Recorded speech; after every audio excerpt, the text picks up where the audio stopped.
இருக்கு. ஆனா right side அப்படியே தான் இருக்கு. பெருசாவே தான் இருக்குன்னு சொல்லிட்டு இருந்தாங்க. அப்படியே ஒவ்வொரு மாசம் நாங்க 6 மந்த் எடுக்கும்போது ரிப்போர்ட்லாம் வந்துச்சு. இப்போ இந்த மாசம் கரெக்ட்டா 6 மந்த் அதான் அடுத்த 6 மந்த் தான் இந்த மாசம். நாங்க போய் எடுக்கும்போது 2 கிட்னியும் ரொம்ப வீங்கியிருக்கு அப்படின்னு சொல்லிட்டு பயமுறுத்திட்டாங்க. சரி நீங்க அட்மிட் பண்ணி தான் பார்க்கணும். ஆ அப்படின்னு சொன்னாங்க. அப்புறம் இல்லைங்க சார் அவளுக்கு அவர்ட்ட கேட்டோம்மா, பாப்பா இது மாரி இருக்கு பாப்பா நீ அட்மிட் பண்ணா. இல்லைம்மா எனக்கு பர்த்டே வருது.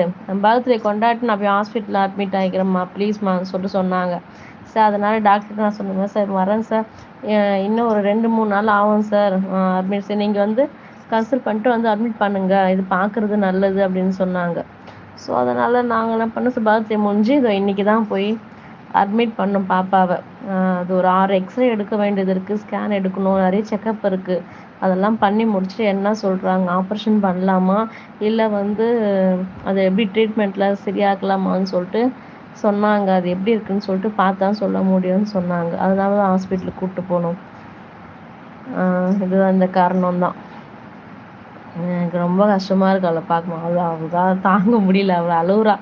பிளட் டெஸ்ட் எடுக்க சொன்னாங்களா, ரொம்ப அழுதுட்டா, பயங்கரமாக அழுதுட்டா. பயமாக இருக்குன்னு சொல்லிட்டு ரொம்ப அழுதுட்டா. எனக்கு அவளை பார்க்கவே முடியல.